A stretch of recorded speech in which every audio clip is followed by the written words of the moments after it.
Hello students, class 12 की physics विषय के अंतर्गत आप सभी लोगों को लगातार महत्वपूर्ण प्रश्नों को सॉल्व कराया जा रहा है। तो पिछली क्लास में मैंने आवेशित चालक की स्थितिज ऊर्जा वाला प्रश्न जो है डिस्कस किया था। बोर्ड एग्जाम की दृष्टि से महत्वपूर्ण प्रश्न था और उसी क्रम में आज हम आगे बढ़ेंगे और एक अति महत्वपूर्ण प्रश्न को यहाँ पर डिस्कस करने वाले हैं।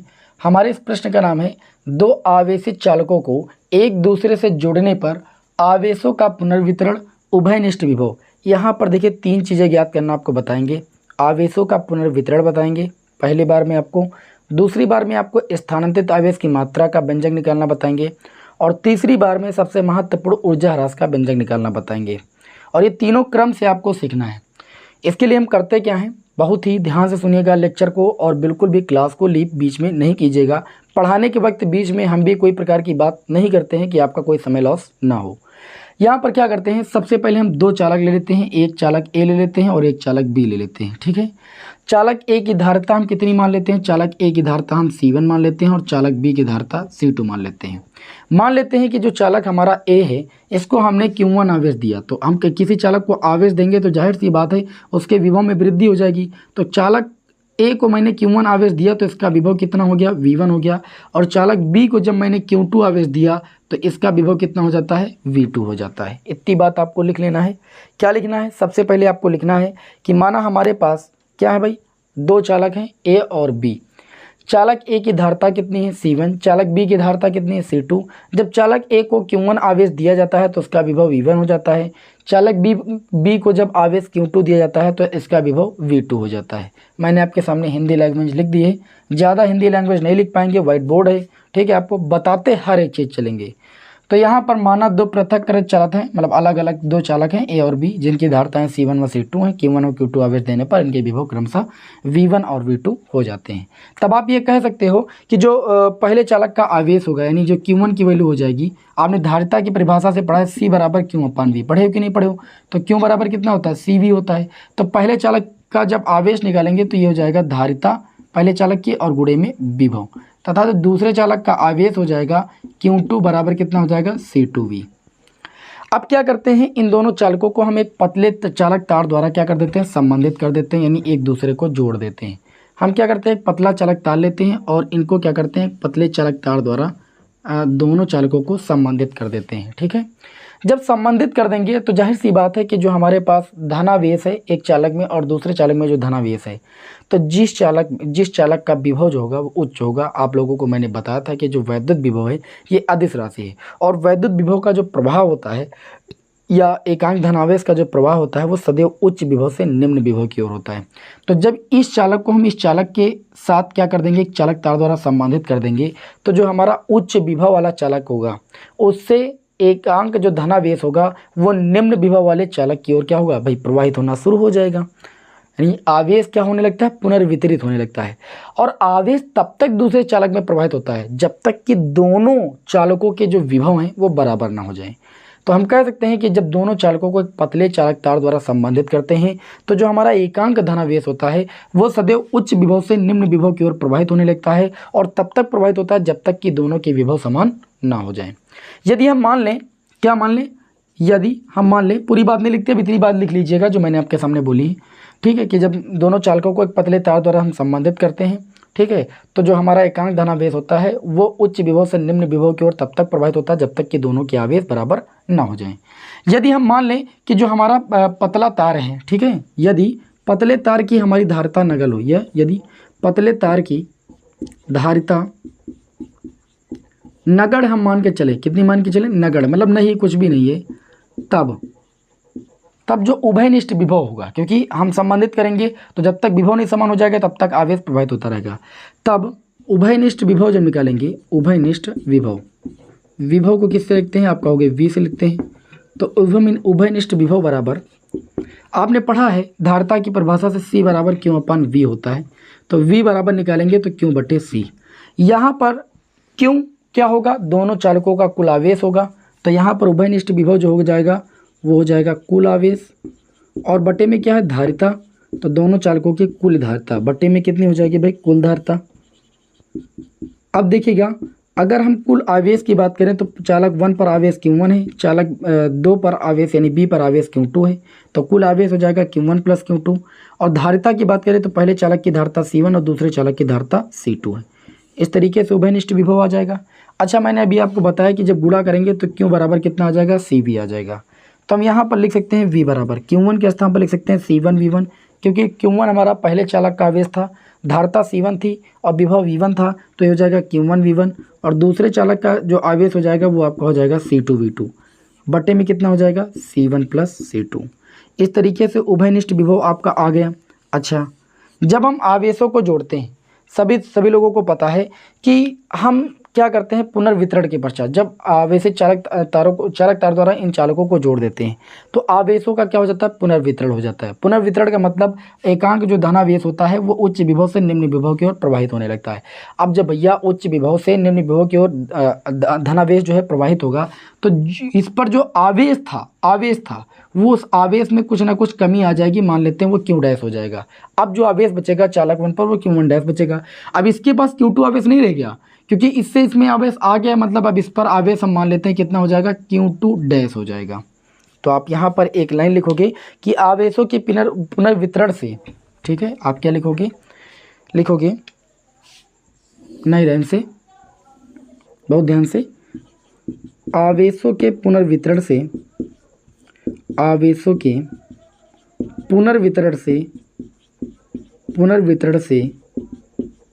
जो चालक ए है, ठीक है, चालक ए पर कितना आवेश हो जाएगा, आवेश Q1 डैश तथा चालक बी पर जो आवेश है, चालक बी पर आवेश की जो मात्रा है, आवेश वो कितनी हो जाती है, Q2 डैश हो जाती है। कितनी हो जाती है भाई, Q2 डैश हो जाती है। तो आप एक चीज़ बताइएगा, ये एकांक धनावेश तब तक चालकों में प्रवाहित होता है जब तक कि दोनों की विभव सेम ना हो जाए। अगर इस पर आवेश Q1 डैश हो जाएगा और इस पर Q2 डैश हो जाएगा तो दोनों के जो विभव हैं वो सेम हो जाएंगे। ठीक है, स्थानांतरित अगर आवेश होगा तो विभव क्या हो जाएंगे दोनों के, तब जब सेम हो जाएंगे तभी एकांक धनावेश जो है एक से दूसरे में जाना बंद करेगा। ठीक, तो जैसे हमने मान लिया कि आवेशों का जब पुनर्वितरण होता है तो चालक ए पर आवेश की मात्रा बचती है Q1 डैश और दूसरे पर बचती है Q2 डैश। तो हम यहाँ पर देखिए जब Q1 डैश की वैल्यू निकालेंगे तो आप कह सकते हो कि C1 V होगा। क्यों, क्योंकि पुनर्वितरण के पश्चात जो विभव होते हैं वो दोनों के सेम हो जाते हैं, अर्थात विभव आपका V हो जाएगा और पहले चालक की धारिता C1 है। इसी तरीके से जब Q2 का मान निकालेंगे तो Q2 बराबर आ जाएगा C2V और दोनों का रेशियो निकालेंगे तो ये V से V कैंसिल हो जाएगा, यानी Q1 डैश और बटे में Q2 डैश की जो वैल्यू हो जाएगी वो C1 बटे किसके बराबर हो जाएगी, C2 के बराबर। अर्थात हम कह सकते हैं कि आवेशों के पुनर्वितरण में पुनर्वितरित आवेशों का जो अनुपात होता है, ये क्या है, पुनर्वितरित आवेशों का अनुपात ही तो है। पुनर्वितरित आवेशों का जो अनुपात है वो चालकों की धारिताओं के अनुपात के बराबर होता है। अर्थात हम यहाँ पर लिखेंगे आवेशों के पुनर्वितरण में, यहाँ पर लिखोगे अर्थात, नहीं ऐसे यहाँ पर लिखोगे अर्थात, उसके बाद लिखोगे आवेशों के पुनर्वितरण में, कहाँ पर भाई, आवेशों के पुनर्वितरण में पुनर्वितरित आवेशों का अनुपात, पुनर्वितरित आवेशों का जो अनुपात है, पुनर्वितरित आवेशों का अनुपात चालक की धारिताओं के अनुपात के बराबर होता है, चालक की धारिताओं के अनुपात के बराबर होता है, चालक की धारिताओं के अनुपात के बराबर होता है। क्या होता है, चालक की धारिताओं के अनुपात के बराबर होता है। हमको नहीं लगता यहाँ तक किसी को कोई दिक्कत होगी। ठीक है, मैंने पुनर्वितरित आवेशों का जो अनुपात है वो चालकों की धारिताओं के अनुपात के बराबर दिखा दिया। तो ये पहला स्टेप हमारा हो गया कि जब दो चालकों को हम क्या करते हैं, चालक तार द्वारा संबंधित कर देते हैं तो पुनर्वितरित आवेशों का अनुपात उनकी धारिताओं के अनुपात के बराबर होता है। अब नेक्स्ट स्टेप में हम सेकंड नंबर पर ज्ञात करेंगे कि जब दोनों चालकों को हम चालक तार द्वारा संबंधित कर देते हैं तो स्थानांतरित आवेश की मात्रा क्या होगी। मतलब चालक एक से जब चालक बी में क्या होता है, आवेश जो स्थानांतरित होता है वो उस स्थानांतरित आवेश की मात्रा कितनी होती है उसका व्यंजक ज्ञात करेंगे। तो इससे भैया आप स्क्रीनशॉट लेना, जल्दी से ले लो। और नंबर 2 हम डालेंगे स्थानांतरित आवेश की मात्रा। ठीक, अगली हेडिंग हमारी हो जाएगी स्थानांतरित आवेश की मात्रा। चित्र मैंने गलती से रफ कर दिया है, ठीक है, बहुत ध्यान से समझिएगा। अगली हेडिंग हो जाएगी स्थानांतरित आवेश की मात्रा। स्थानांतरित आवेश की मात्रा। स्थानांतरित आवेश की मात्रा अगले स्टेप में ज्ञात करेंगे। स्थानांतरित आवेश की मात्रा मतलब कहने का ये है, जैसे मैं एक एग्जांपल ले रहा हूँ, बढ़िया सा अच्छा सा एग्जांपल समझिएगा। जैसे मान लीजिए कि आप क्या करते हो कि अपने मित्रों के साथ जाते हो पार्टी करने के लिए, ठीक है, और आप क्या करते हो, आप मित्रों को एक बढ़िया मेज पर बैठा देते हो और कहते हो कि आप लोग बैठिए, मैं आप लोगों को अभी जो है गन्ने का जूस पिला रहा हूँ। और आप जाते हो दुकानदार के पास से, आप 15 गिलास गन्ने का जूस लाते हो। ध्यान दीजिएगा, आप 15 गिलास गन्ने का जूस लाए और मित्रों की जो संख्या है आपकी वो 10 है। कितनी है भाई? 10 है। अब आप जब 15 गिलास गन्ने का जूस लाए, आपने संख्या नहीं गिनी थी, 10 मित्र बैठे थे, तो आपने 15 गिलास में 10 गिलास 10 मित्रों को आपने दे दिया, तो आपके पास बचे कितने भाई? 5 गिलास बचे। अब आपसे ये कहा जाए कि आपने कितने गिलास जो है मित्रों को स्थानांतरित किए हैं, तो आप कहोगे हमारे पास 15 थे और बचे 5 हैं, तो बचे वाले से अगर हम 15 को घटा दें तो हमारे पास 10 गिलास जो आए वो स्थानांतरित गिलासों की संख्या आ गई। तो हमारे कहने का मतलब ये है कि चालक को जोड़ने से पहले, अगर हम बात करें तो चालक को जोड़ने से पहले, तार से कनेक्ट करने से पहले जो पहले चालक का आवेश था वो Q1 था। लेकिन जैसे मैंने कनेक्ट किया आवेशों का पुनर्वितरण हो गया, तो पुनर्वितरण के पश्चात जो इसका आवेश बचा वो Q1 डैश बचा। तो ये Q1 डैश बचा हुआ आवेश है और पहले था कितना? Q1 था। तो हम क्या कर देंगे, पहले वाले से अगर Q1 डैश बचे वाले को घटा देंगे तो ये पता चल जाएगा कि कितना स्थानांतरित हुआ है। समझ पा रहे हो मेरी बात को? तो यहाँ पर लिखेंगे चालकों को जोड़ने से पहले, चालकों को जोड़ने से पहले, बहुत ध्यान से समझिएगा, अब इससे आसान हो नहीं सकता है। जोड़ने से पहले, चालकों को जोड़ने से पहले पहले चालक का आवेश, पहले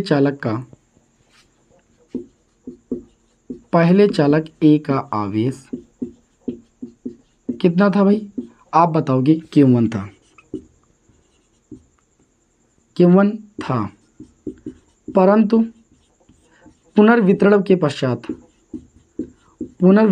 पश्चात आवेश कितना हो जाता है? Q1 डैश हो जाता है, Q1 डैश हो जाता है। तब स्थानांतरित आवेश की मात्रा, स्थानांतरित आवेश की मात्रा अभी मैंने बता दिया। स्थानांतरित आवेश की मात्रा निकालना है तो आप जितने लाए हो दे दियो, जो बचे हैं तो जितने लाए थे जितने बचे उससे घटा दो बस। तो था कितना आपका? Q1, ठीक, बचा कितना? Q1 dash. Q1 डैश बचा कि नहीं?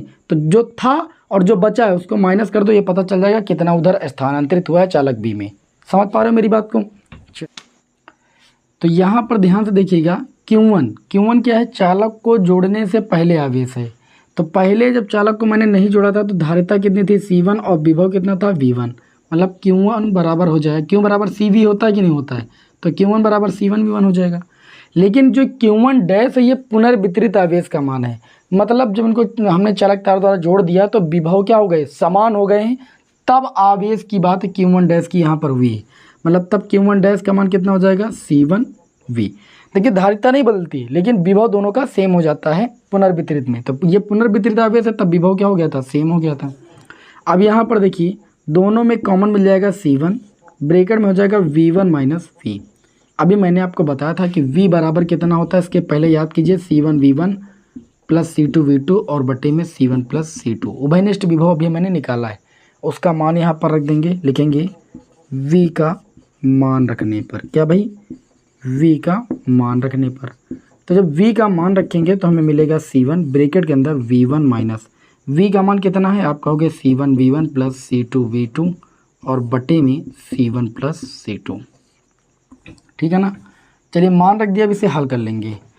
पुनर्वितरित आवेश की मात्रा आ जाएगी C1 और ब्रैकेट को सॉल्व करेंगे, इधर गुणा करेंगे तो ये हो जाएगा C1V1 C2 को गुणा V1 से हो जाएगा तो ये आपका हो जाएगा C2V1 माइनस माइनस अंदर जाएगा, चिन्ह बदल देगा तो ये आपका हो जाएगा C1V1, ये माइनस यहाँ पर आएगा तो ये हो जाएगा माइनस का C2V2 और भैया पूरे के बट्टे में आपका हो जाएगा C1 प्लस C2। बात समझ में आ रही। अब ये आपका हो जाएगा C1V1 प्लस का, ये C1V1 माइनस का, ये आपका 0 हो जाएगा और इस पद में आपको C2 कॉमन मिल जाएगा तो C2 बाहर निकाल लेंगे और बट्टे में आपका हो जाएगा C1 प्लस C2। ब्रैकेट में क्या बचेगा V1 माइनस का V2। तो इस तरीके से जो ये आपको वैल्यू मिली है ये किसकी वैल्यू है, तो ये वैल्यू है आपकी स्थानांतरित आवेश की मात्रा की। स्थानांतरित आवेश की मात्रा कितनी हो जाएगी C1 C2 अपन में C1 प्लस C2 ब्रैकेट के अंदर V1 माइनस V2। अब तीसरे स्टेप में हम निकालेंगे। देखिए हम क्या करते हैं, जब एकांक धन आवेश को क्या करते हैं, जब तार द्वारा संबंधित करते हैं तो चालक ए से बी में जो आवेश स्थानांतरित होता है तो हमें कुछ ना कुछ कार्य भी तो करना पड़ता है। ठीक है, वही कार्य हमारा ऊर्जा के रूप में संचित हो जाता है। तो अब जो ऊर्जा ह्रास हुई है आवेश को जब मैंने एक चालक से दूसरे चालक में स्थानांतरित किया है तो जो ऊर्जा ह्रास हुई है उस ऊर्जा ह्रास का व्यंजक हमें निकालना है। ये स्थानांतरित आवेश की मात्रा हो गई थी। अब यहाँ पर ध्यान दीजिएगा, अगली हेडिंग जो तीसरी हेडिंग हो जाएगी वो आपकी हो जाएगी आवेशों के पुनर्वितरण में ऊर्जा ह्रास। आवेशों के पुनर्वितरण में आपका क्या हो गया, स्थानांतरित आवेश की मात्रा हो गई। अब आवेशों के पुनर्वितरण में ऊर्जा ह्रास, तो अगली हेडिंग हो जाएगी आवेशों के पुनर्वितरण में क्या निकालेंगे भाई, ऊर्जा ह्रास निकालेंगे, ऊर्जा ह्रास। तो जैसे मैंने पुनर्वितरण में जब आपने स्थानांतरित आवेश की मात्रा निकाली तो पहले चालक को जोड़ने से पहले आवेश, फिर जब जोड़ दिया तो आवेश। ठीक है, यही तो किया आपने। तो यहाँ पर ध्यान दीजिएगा, क्या करोगे, आवेशों के पुनर्वितरण में ऊर्जा ह्रास निकालोगे तो आप लिखोगे सबसे पहले चालकों को जोड़ने से पहले, चालकों को जोड़ने से पहले स्थितिज ऊर्जा निकाल लो, जोड़ने से पहले स्थितिज ऊर्जा। ठीक, स्थितिज ऊर्जा या ऊर्जा, स्थितिज ऊर्जा या आपकी ऊर्जा। ठीक, तो ऊर्जा कितनी हो जाएगी, देखिए पहले आपकी U1 प्लस U2, जहाँ U1 है पहले चालक की स्थितिज ऊर्जा, U2 है दूसरे चालक की स्थितिज ऊर्जा। पहले चालक की स्थितिज ऊर्जा हो जाएगी हाफ C1V1 स्क्वायर और दूसरे चालक की कितनी हो जाएगी हाफ C2V2 स्क्वायर। ये जब मैंने चालकों को नहीं जोड़ा तब की ऊर्जा है। अच्छा, जोड़ने के बाद चालकों को जोड़ने के पश्चात, चालकों को जोड़ने के पश्चात स्थितिज ऊर्जा, स्थितिज ऊर्जा कितनी हो जाएगी आपकी, U डैश हो जाएगी। U डैश बराबर कितना हो जाएगा, पहले चालक की स्थितिज ऊर्जा C1V स्क्वायर, क्योंकि जब मैंने जोड़ दिया है तो दोनों का विभव क्या हो गया, देखिए आवेशों का पुनर्वितरण हुआ, दोनों का विभव सेम हो गया। तो V1 के स्थान पर V स्क्वायर हो जाएगा और दूसरे के स्थान पर हाफ C2V स्क्वायर। अच्छा, इसमें देखिए तो 1/2 कॉमन मिल जाएगा। ठीक है ना, और अगर देखें तो ये आपका अगर हम V स्क्वायर दोनों में कॉमन ले लो तो ब्रैकेट में बचेगा C1 प्लस C2। तो यहाँ पर लिखेंगे तब ऊर्जा ह्रास कैसे निकलेगी। ऊर्जा ह्रास निकालने के लिए हम क्या करेंगे, जो पहले हमारी ऊर्जा ह्रास को हम ΔU से लिख देते हैं। जो पहले हमारी ऊर्जा थी उससे स्थानांतरित ऊर्जा जो हमें निकालना है, तो हमारे पास इसमें ऊर्जा ह्रास, ऊर्जा मतलब कितनी हमारी खत्म हुई है, नष्ट हुई है, वो निकालने के लिए U को हम U डैश से माइनस कर देंगे। जैसे हमने अभी Q1 से Q1 डैश माइनस किया, अभी मैंने आपको अच्छे तरीके से बताया क्यों माइनस किया, उसी तरीके से यहाँ पर U से क्या कर देंगे, U डैश माइनस कर देंगे। तो ΔU यानी ऊर्जा ह्रास पता चल जाएगा। U का मान कितना है, आप कहोगे 1/C1V1 स्क्वायर, ठीक, और plus 1/C2V2 square minus U dash की वैल्यू कितनी है, तो आप कहोगे 1/2 C1 प्लस C2 और N2 में V स्क्वायर। V क्या है, उभयनिष्ठ विभव। अभी फिर मैंने बताया है आपको, विभवनिष्ठ विभव का मान है C1V1 प्लस C2V2 और पूरे बटे में C1 प्लस C2, यही तो है।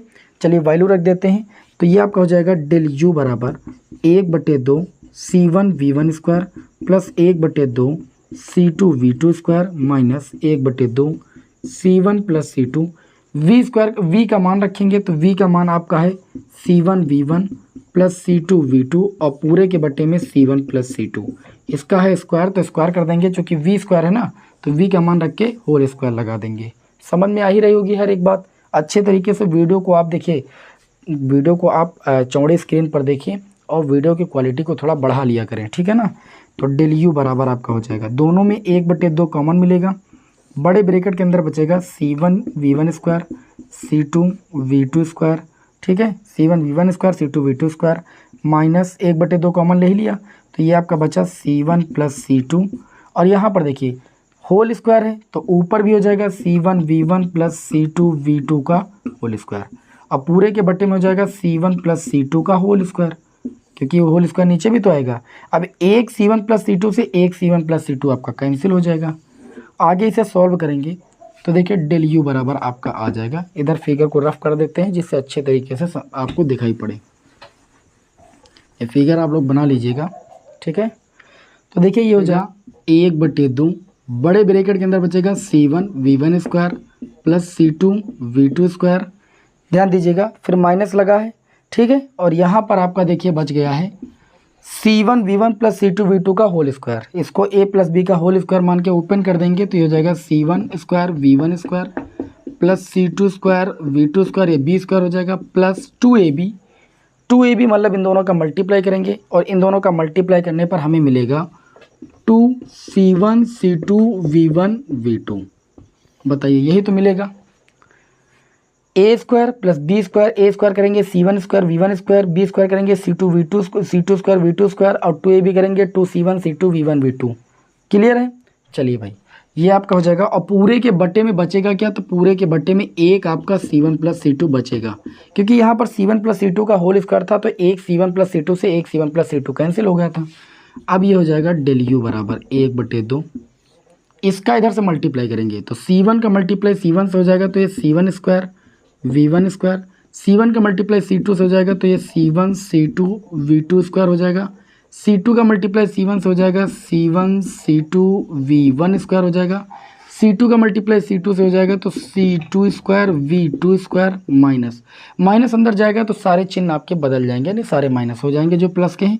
तो ये आपका हो जाएगा C1 स्क्वायर V1 स्क्वायर, ये माइनस अंदर गया तो माइनस का C2 स्क्वायर, ठीक, C2 स्क्वायर V2 स्क्वायर, फिर ये माइनस के अंदर गया तो माइनस का 2C1 C2 V1 V2, और पूरे के बट्टे में अगर आ जाएंगे तो मिल जाएगा हमें C1 प्लस C2, ठीक है, क्योंकि इधर से मल्टीप्लाई कर दिए तो ये पूरे बट्टे में आ जाएगा।